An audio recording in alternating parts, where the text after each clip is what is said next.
roll call. Councilmember LaRoche. Here. I hear. Councilmember Parsons. Aye, here. Nancy? Sorry. Mayor Adams. Here. Councilmember Banks. Here. Councilmember Budashevsky. Here. Councilmember Cummings. Here. Councilmember Kaiser. Here. We have a quorum. Awesome. Yeah, I know we didn't have much time between the work session and the council meeting. It was just fun to see you guys chatting. It's been a long time since we've all been here. It's refreshing. All right, roll call is done. Let's rise for the Pledge of Allegiance. I pledge allegiance to the flag of the United States of America and to the republic for which it stands, one nation, under God, indivisible, with liberty and justice for all.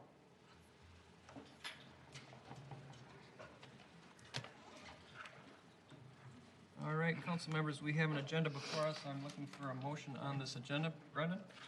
Make a motion to approve the agenda? All right, thank you. Looking for a second. Nancy? I second. All right. All members in favor say aye. Aye.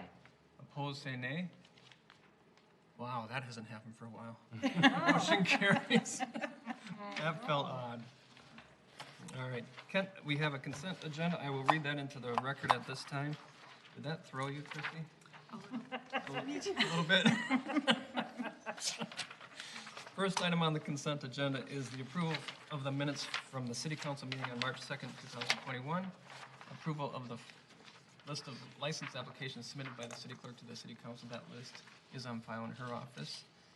Acceptance of the resignation of Meredith Torres-Walsh from the Parks and Recs Commission, and approval of a resolution to apply for the Minnesota Department of Natural Resources grant for the renovating courts at Becker.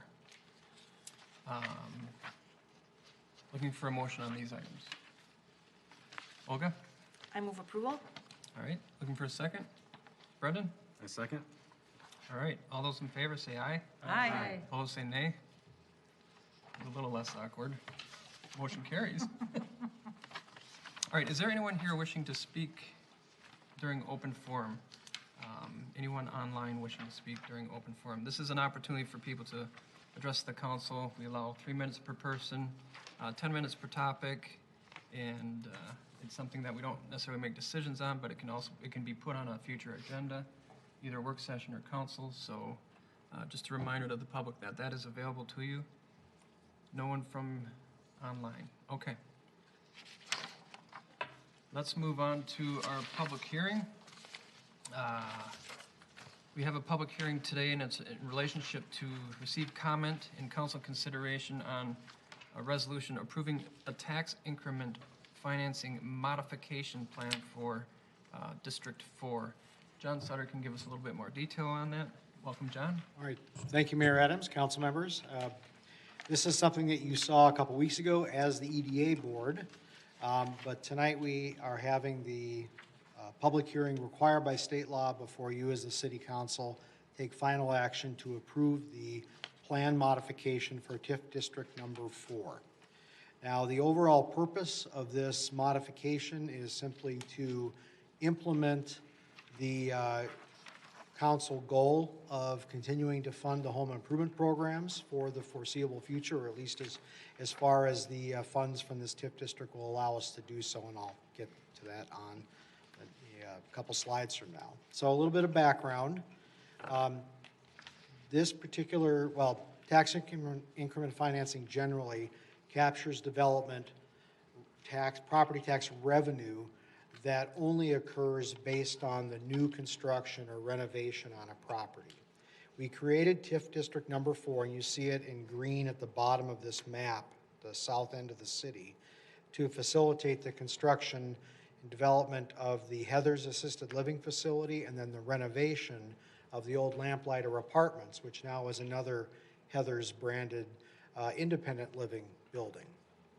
Those two properties basically comprise that TIF district. So the additional property tax revenue resulting from that work around 20 years ago has been captured and placed into this housing TIF district account, for lack of a better word.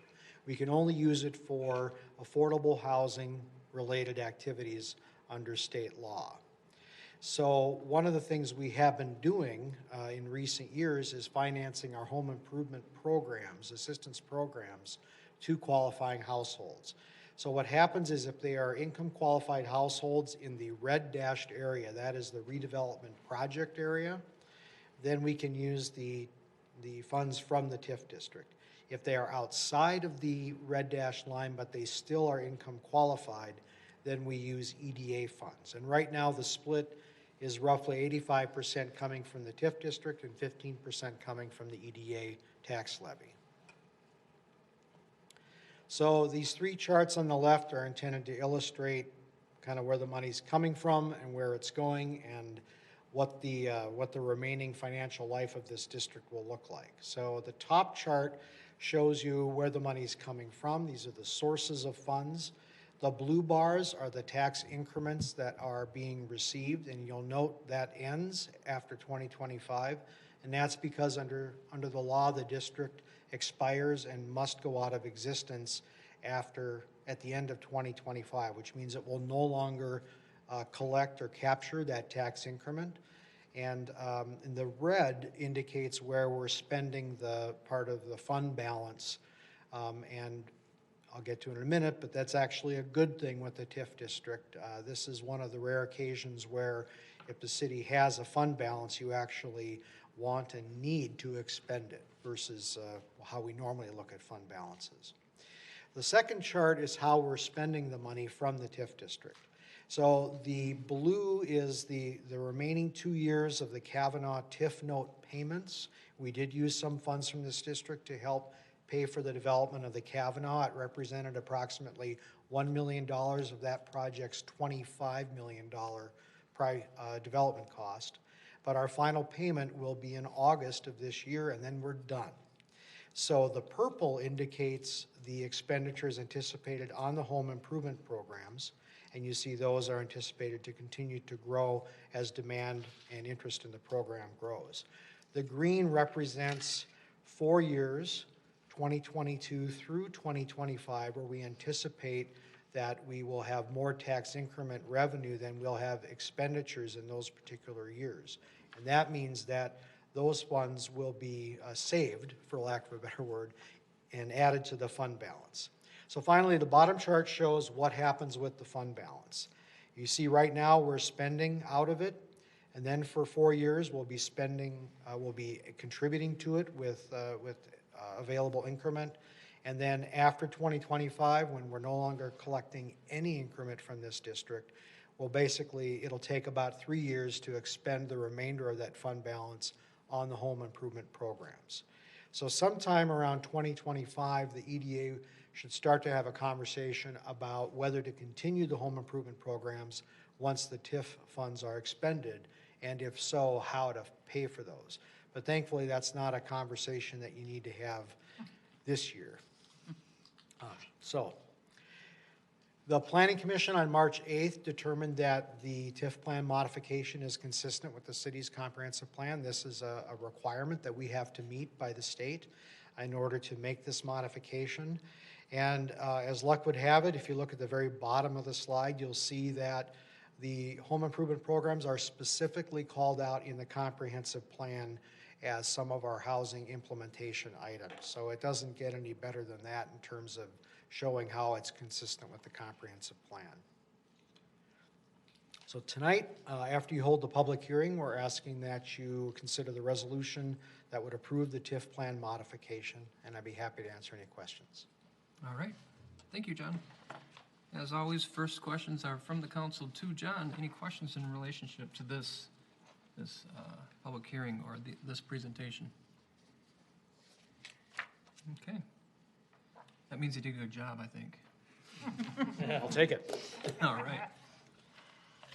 All right. At this time, I will open the public hearing for testimony. And again, to be clear, it's to receive comment and council consideration for the resolution approving the tax increment financing modification plan for District 4. Is there anyone here wishing to speak on this topic? Anyone online wishing to speak on this topic? Seeing no one and hearing no one, I will close the public hearing.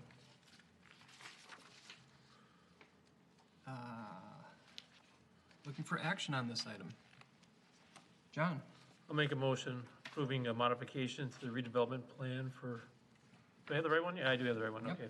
Redevelopment plan for redevelopment project number 1 and to the tax increment financing plan for tax increment financing district number 4. All right, thank you. Looking for a second? Brendan?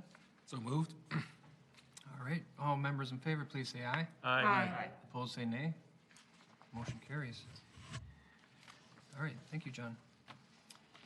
Now to our regular agenda, as always, starts with the disbursements of $25,000 or greater. I'll read those into the record at this time.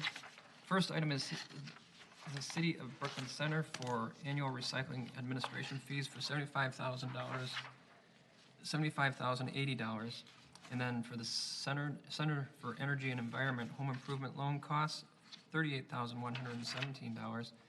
Golden Valley Joint Water Commission for January water costs for 2021 capital improvement, $530,460. Electric pump for the South Lift Station number 3 for its replacement, $29,211. Street Smart Rental Inc. for new truck mounted message boards, $25,190.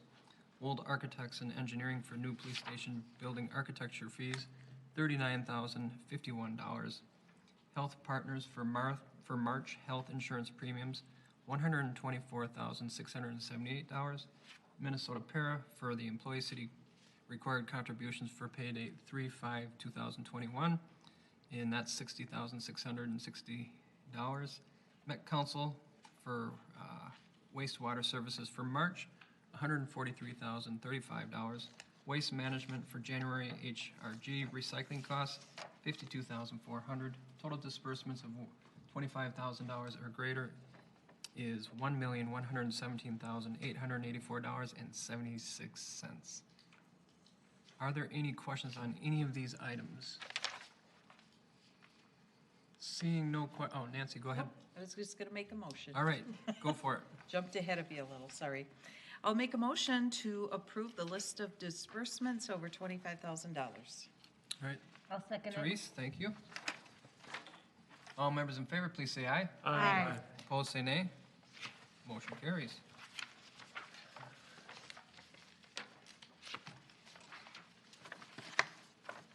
We're gonna get through this, it's still awkward. For those who are wondering, what's awkward is to have a verbal roll call as opposed to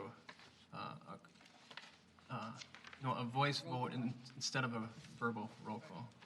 The council second item is consideration of a resolution approving conditional use permit application for Ambience Cafe event space, and that's the one 3151 Willow.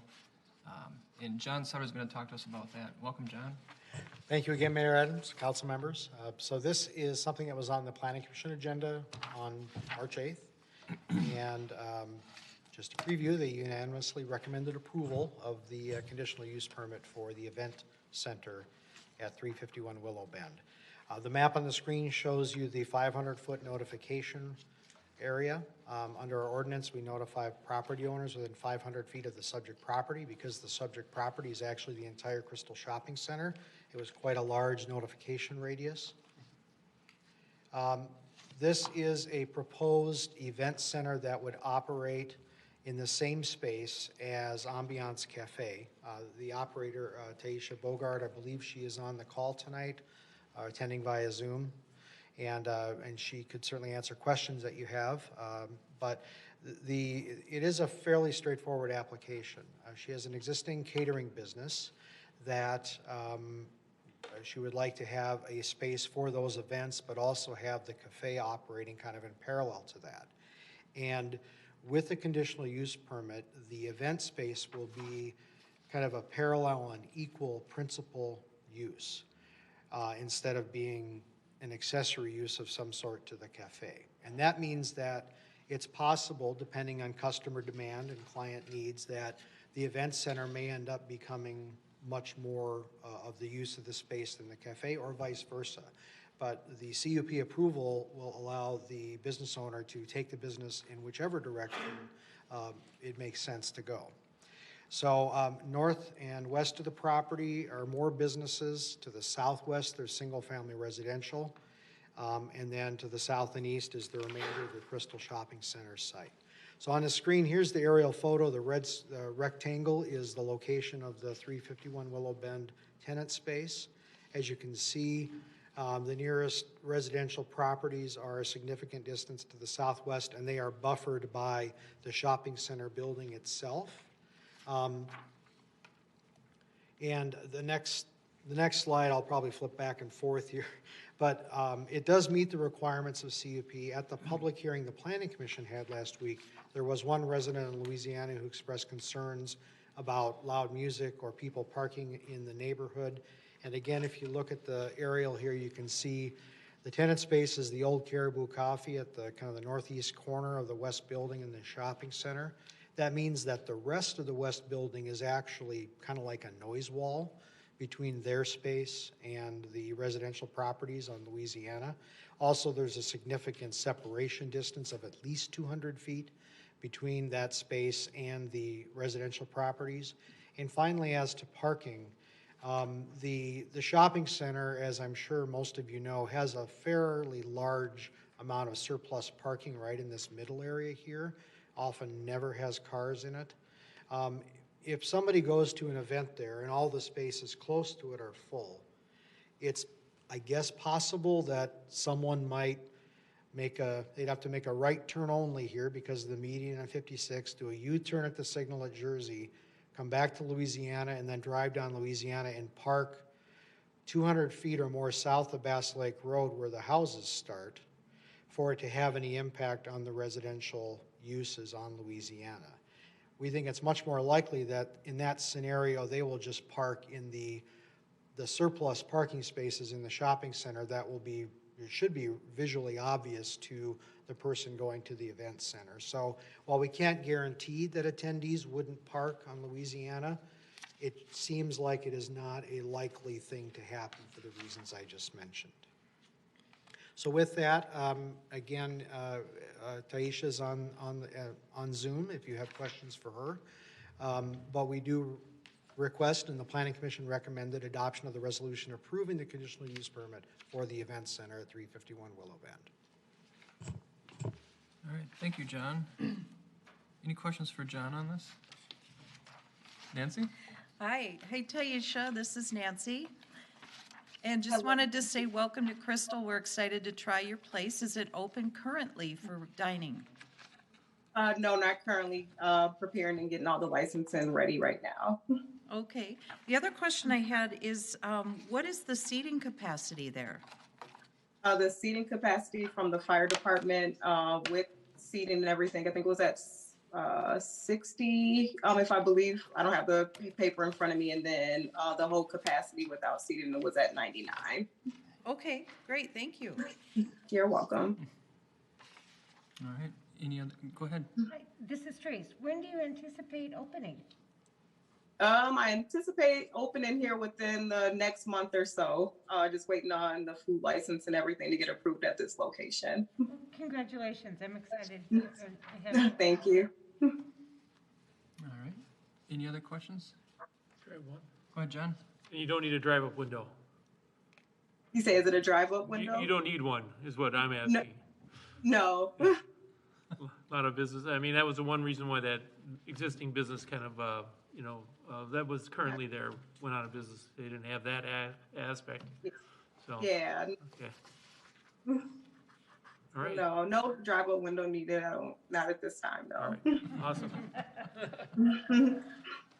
All right. Any other questions for John? All right. Taisha, did you have anything you wanted to share with the council?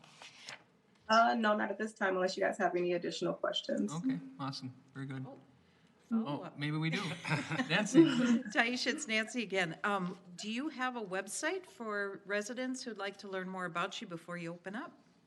I do. I'm currently putting it together right now. It should be up pretty soon, but it'll be ambiancemn.com.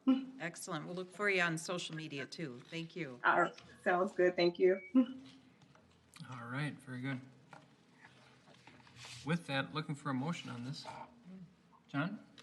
I make a motion approving a conditional use permit for an event center at 351 Willow Bend All right, for Ambiance Cafe. looking for a second. Brendan? So moved? All right, all members in favor, please say aye. Aye. Opposed, say nay.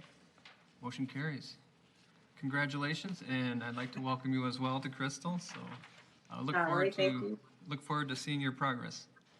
All right. Thanks a lot. All right.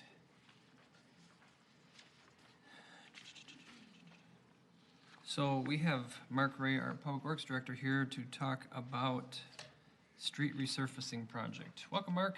Good evening, Mayor and council members. As Matt gets it ready to rock and roll here. Perfect. So we opened bids for the 2021 mill and overlay last week. Just a quick reminder on the area. As you can see here, it's generally the Brownwood neighborhood, spills a little bit into the Fair School neighborhood, and then Lee Park neighborhood. All in all, it's about 4.8 miles. The project is basically replacing the top 1.5 inches of pavement, spot curb replacement, and then we're doing a lot of pedestrian ramps. As part of this, as part of our ADA transition plan. The budget for this project was just for $1.3 million. We did receive 9 bids, which were included in the memo. Our low bid was from GMH Asphalt at just over $980,000. To provide some kind of number context here, the other cities' portions of this project after bid opening is just over $25,000. So there's a small section of 34th in Golden Valley, a very small section of 38th in New Hope, and then half of Veracruz in Robbinsdale. So this works out to Crystal's portion being $956,000, which is, as you can see, $346,000 under budget. Because it is so far under budget, we are looking at adding in some sections that we pulled out due to budget concerns. Those sections are circled in red. Jersey Circle, for example, is a dead-end road that's right in the middle of the project area. So while we didn't like skipping it, because it was a dead-end road, it didn't serve a lot of traffic, that was one of the cuts we made. We're looking to add that back in. Another little cul-de-sac off of Idaho, and then a portion of Georgia between 39th and 40th, where we were gonna do some work originally, and now we're just gonna finish that whole block. And then as you can see, 2 other spot locations, we're just connecting. Basically, the mill just won't stop, it's just gonna keep going. With all that said, we're still looking to keep the project well under budget of at least under $235,000. The key reason for that number is to help with the recon for Louisiana Avenue. So that's kind of how we're balancing things across all the projects. Communication, we have done direct mailings to all the properties. We'll be sending a mailing to the additional properties if you approve the contract tonight. And then everybody will be getting more information once the timeline is known for construction. We're hoping it with being a big project that the contractor wants to get going on that. I should note that GMH is also doing Golden Valley's street reconstruction program this year, so there are 2 big projects that are right in the area here. It's in northern Golden Valley and then obviously southern Crystal, so that works out well for them. We know they'll be in the area. So with that, there are 4 items before you. The first one is to approve the contract with GMH Asphalt. The next 3 are just joint powers agreements with the 3 cities that we're doing work with. Golden Valley and New Hope, nope, just kidding. Golden Valley and Robbinsdale have already approved this on their end. New Hope will be looking at it next week. So that's kind of the status of all those. This is the same agreement we've used for years with these other cities, just depending on the numbers for how that works out. With that, are there any questions? I don't know. Any questions from council? So let me just clarify. Go ahead, Brendan. I guess is there a reason that there was such a discrepancy in the, I mean, that was a big difference, right? So actually, I would say it was exactly the opposite. It was really cool. I mean, so the bottom 3 were within about $17,000 of each other, which on a $1 million contract is unbelievable.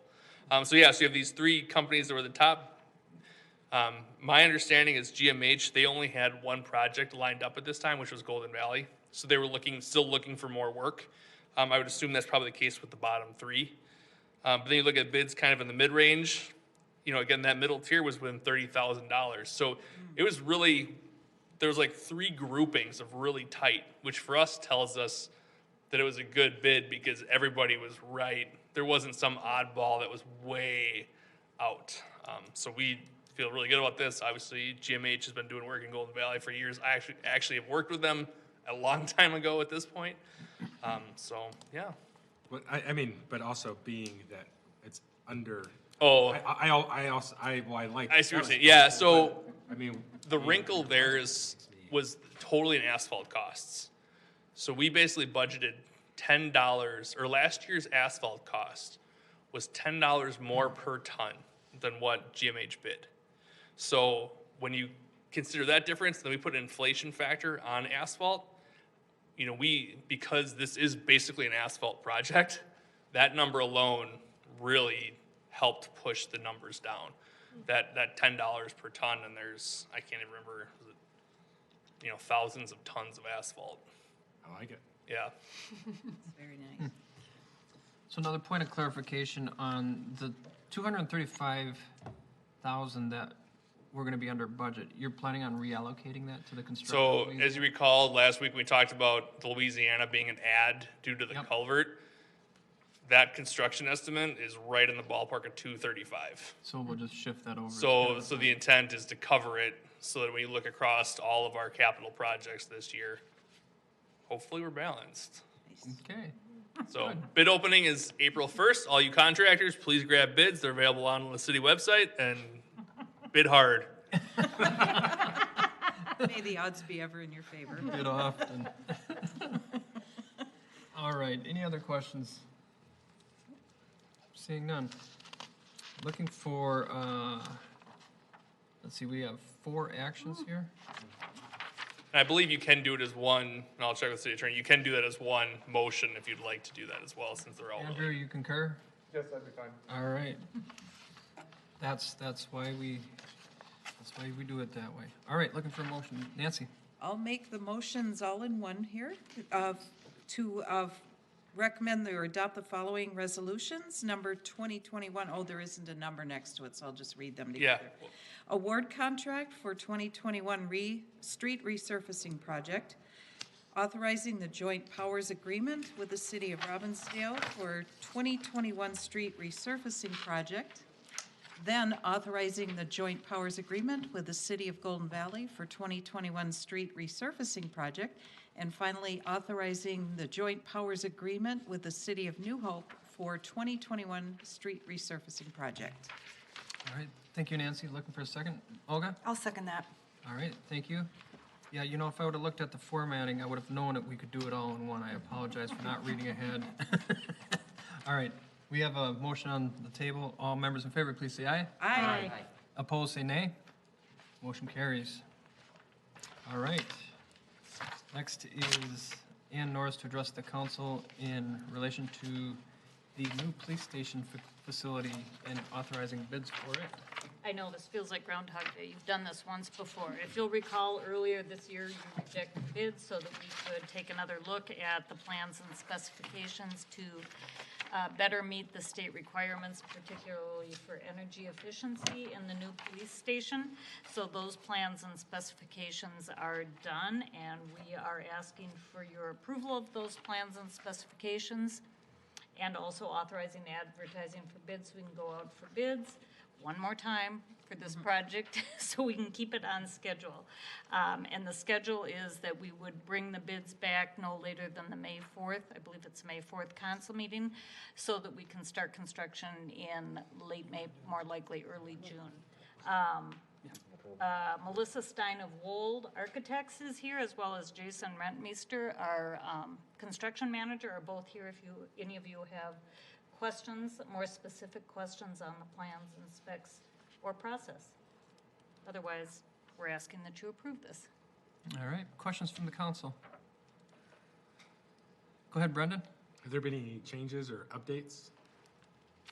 I will defer to Melissa and Jason, but my understanding is the actual building will look just like what you approved before and what you've seen before, and the interior layout will essentially be function as it was. The major changes are rearranging how some of the HVAC equipment is managed, and some of it will end up being on the roof. Originally, it was gonna be inside, but because of meeting efficiency requirements, it gets bigger, and so it's gotta be relocated. Now, that was a very poor answer, so Melissa and Jason can correct me. All right. Can you guys? And I think it was a great answer, actually. No, yeah. So exactly what Ann said. We worked really hard to make sure that everything that the council and the PD have worked really hard for, making sure functionality, operational needs, and the aesthetic look of the building didn't change at all. The changes really are more systems based. So HVAC systems, electrical systems. We are adjusting some of our underground, like water filtration as well. So it's more of the stuff, kind of the bones, the stuff that you don't see are the things that we do need to adjust and change. So, Melissa, this is Jim. Is that the most substantial piece? It's the HVAC stuff? Yes. Yep. So it's more of the energy efficiency piece to it, and trying to really get down to the 2030 challenge of being, carbon neutral. That's a big stance, a big sustainability piece of it, and most of it comes down to the HVAC, but also like our thickness of walls, so how your walls are insulated, how your windows are insulated, your roof. Those all come factors of the energy efficiency of your building. And that affects the mechanical systems that we have to put in place. Okay, very good. Any other questions? All right. Well, thank you, guys. Looking for a motion on this? David? Oh, I'm sorry. You had a question? No, I was ready to make the motion. Okay. You got David. I got it. All right. So seeking approval for revised bids and specifications for the police building project at 4141 Douglas Drive and ordering advertisement for the bids for the project. All right, thank you. Brendan? I'll second that one. All right. All members in favor, please say aye. Aye. Opposed, say nay. All right, motion carries. I have a little emotional attachment. That's all. I wasn't thinking, I just wanted to get David involved, and it's like, May or may not be a kind of a thing. Big deal. Thank you all very these much. police guys are really, Thanks, Jason, and thanks, Melissa. All right. So next, where are we? We're on 5? Yep, Oh, okay. That's you again. it is. This I'm time sorry. it's about our labor agreement. What happened with Thank you very much. Thanks to the hard work of Assistant Manager Terrace and Local 49, they had several long and intense mediation sessions, but they came up with an agreement that is before you tonight. It matches what the council direction was, as well as what we have in the budget. So I'm very happy, and Kim and 49 deserve a lot of credit for coming up with this. So it is a 1-year contract, 2%, and employees in the city share in the insurance contribution. We are doing a slight increase in the uniform and safety boots allowance. And this was one of those things I believe we discussed at that work session earlier this year. And then we are clarifying the standby pay, callback and standby pay, which you don't need to worry about. We've got it figured out, but the language in the contract didn't match what we had agreed to. So if there are any questions, I would be happy to try to answer them. any questions for Ann on these? Brendan, go ahead.